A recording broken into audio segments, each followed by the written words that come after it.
سرخط مهمترین خبرها: بسته شدن مکتب زبان آموزی دانشگاه آسیای مرکزی در تاجیکستان، شورای علما روز عید فطر را اعلان می‌کند و فیلم جناب هیچکس ضد پوتین برنده جایزه اسکار شد.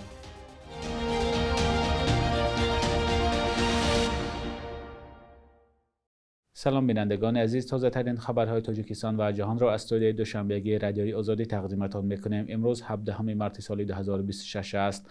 مقامات تاجیکستان مکتب معلومات کسبی و دوامداری دانشگاه آسیای مرکزی را بسته اجازتنامه آن را بازپس گرفتند. این خبر را وبسایت پامیر اینسایت که حادثه‌های ولایت مختار کوهستان بدخشان را بازتاب می‌دهد روز 16 مارس نشر کرد. در این مؤسسه تعلیمی خبری بسته شدن مکتب را به رادیوی آزادی رد نکردند، اما گفتند اطلاعیه رسمی 17 مارس پخش می‌شود.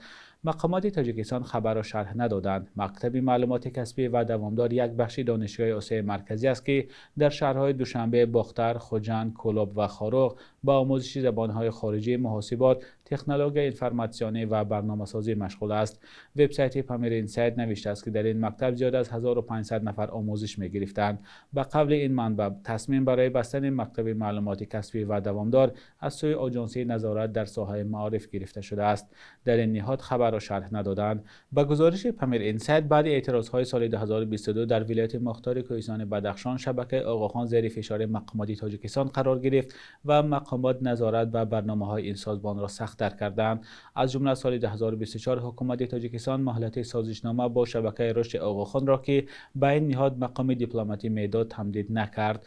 همچنین ماه سپتامبر سال 2023 به جای لیسه آقاخان در شهر خاروق، لیسه برای خوانندگان بالیاقت به کار سر کرد. زمین دانشگاه وابسته به شبکه آقاخان و مهمانخانه سرنا در شهر خاروق نیز به اختیار دولت گذرانده شده است. باغ مرکزی فراغتی شهر خاروق که زیر سرپرستی بنیادی آقاخان بود، به مالکیت دولتی تبدیل داده شد. شورای علمای تاجیکستان امروز 17 مارس روز عید فطر را اعلان می‌کند. سید مکرم عبدالقادرزاده رئیس شورای علما و مفتی تاجیکستان به رادیوی آزادی گفت روز عید در یک جلسه این نهاد معین می‌شود. پیشتر سید مکرم عبدالقادرزاده گفته بود که به احتمال زیاد امسال رمضان در تاجیکستان 29 روز دوام می‌کند و روز جمعه 20 مارس در کشور عید فطر تجلیل می‌شود. عید رمضان یک از دو عید برای مسلمانان مقدس است. در عیدهای گذشته مقامات مانع عیدگردک کودکان شده برای گستردن دسترخوان کلان و با دبدبه جریمه تعیین کرده بودند. امسال ماه رمضان در تاجیکستان 19 فوریه شروع شده بود. بینندگان عزیز، با اعلان روز عید فطر ما حتما به شما خبر می‌دهیم. در رابطه با عید فطر یک خبر دیگر هم داریم. در آستانه فرارسیدن عید فطر، ریاست کارهای داخلی دوشنبه از مسئولان بازار و کلانترین مرکزهای سودا در پایتخت خواست نگذارند نرخ محصولات بی اساس و صنعی بالا برده شود. در خبرنامه رسمی آمده است که در عرفه عید رمضان خریداران زیاد می‌شوند و برای همین مسئولین بازارها باید از بالاروی صنعی نرخ محصولات پیشگیری کنند. مقامات تقریبا در آستانه هر عید ایام، بخصوص عیدهای رمضان و قربان، برای تنظیم نرخ تلاش می‌کنند، اما به گفته ساکنان محصولات در آستانه این عیدها یک بار گران می شود.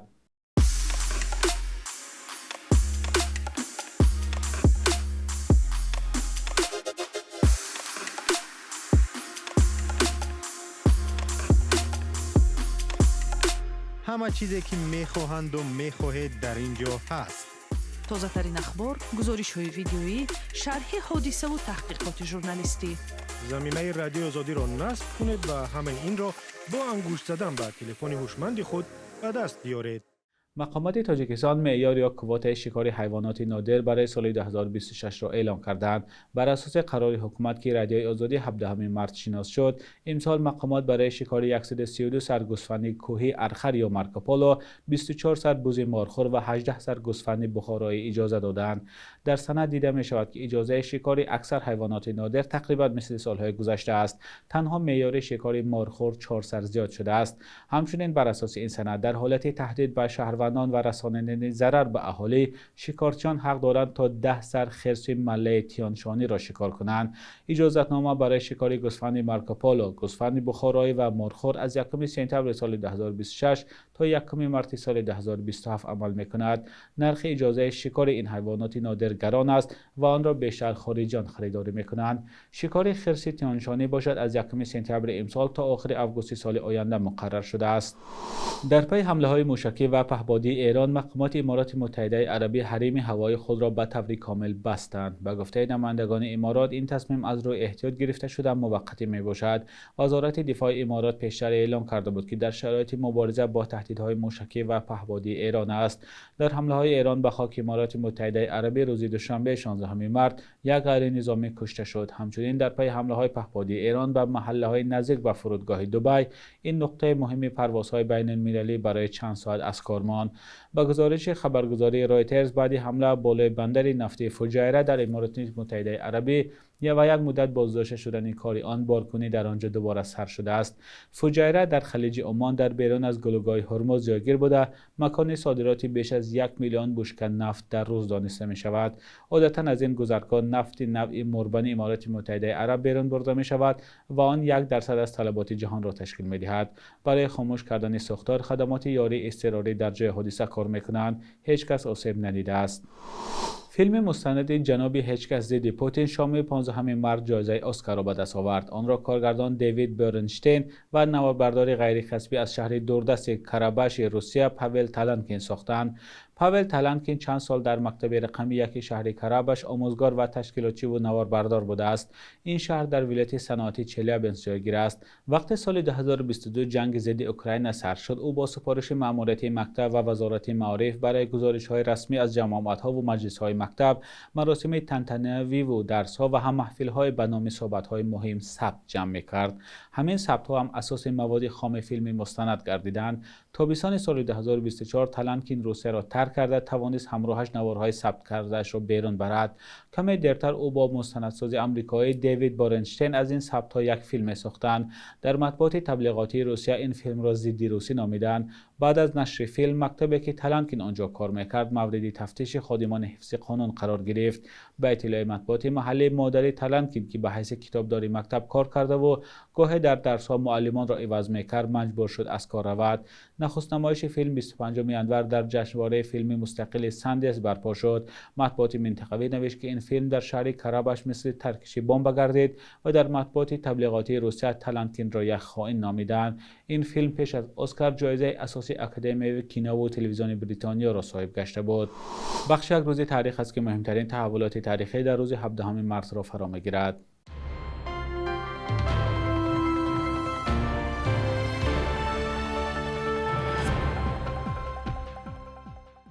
17 марти соли 1991 аввалин бор дар таърихи иттиҳоди шӯравӣ референдум ё ҳамапурсие доир шуд, ки шаҳрвандон ба як савол дар бораи ҳифзи ин давлат дар шакли федератсияи нави ҷумҳуриҳои баробарҳуқуқ посух доданд. Ҳамапурсӣ аз 15 ҷумҳурӣ дар 9 тоаш барпо шуд ва дар Тоҷикистону Туркманистон сокинон бо беш аз 96% овозҳо ба ҷонибдории ҳифзи СССР овоз доданд. Декабри соли 1991 иттиҳоди шӯравӣ аз байн рафт ва ҷои онро созмони кишварҳои муштаракулманофеъ гирифт, ки Русия дар он нақши аввалро мебозад. 17 марти соли 2003 президенти Тоҷикистон Эмомалӣ Раҳмон зимни сафараш ба шаҳри Киотои Ҷопон дар ҷараёни форуми умумии ҷаҳонии об бо ташаббуси эълони 10 соли байналмилалии оби тоза суханронӣ кард. ин ташаббус дастгирӣ ёфт ва Созмони Милали Муттаҳид аз соли 2005 то 2015 ба хотири боло бурдани огаҳӣ аз хатарҳои камбуди об дар сайёра 10-солаи оби тозаро барпо кард. Тоҷикистон дар саргаҳи захираҳои оби Осиёи марказӣ ҷойгир аст, вале камбуди оби ошомиданӣ аз чолишҳои ҷиддии ин кишвар боқӣ мемонад. 17 марти соли 2017 дар 84-солагӣ нависанда ва мунаққиди адабӣ Атахон Сайфуллоев даргузашт. Адабиётшинос ва доктори илмҳои филологӣ дар соли 2014 барои китоби Уфуқҳои нави наср барандаи ҷоизаи рӯдакӣ шуд. ӯ дар мақомҳои мудири шӯъбаи нақд ва адабиётшиносии иттифоқи нависандагон, сармуҳаррири энциклопедияи Советии Тоҷик ва раиси кумитаи телевизиону радио кор кардааст. شبانه روز اخیر قرب روبل روسی در برابر اسعار ملی سامانه کمی پست شده، ارزش دلار آمریکایی باشد قدر بالا رفته است. صبح امروز در بانک تجارتی تاجیکستان 1000 روبل روسی به 117-118 سامانه برابر است. 100 دلار آمریکایی باشد تا 958-960 سامانه ارزش دارد. قرب رسمی بانک ملی تاجیکستان برای 17 مارس چنین تعیین شده است.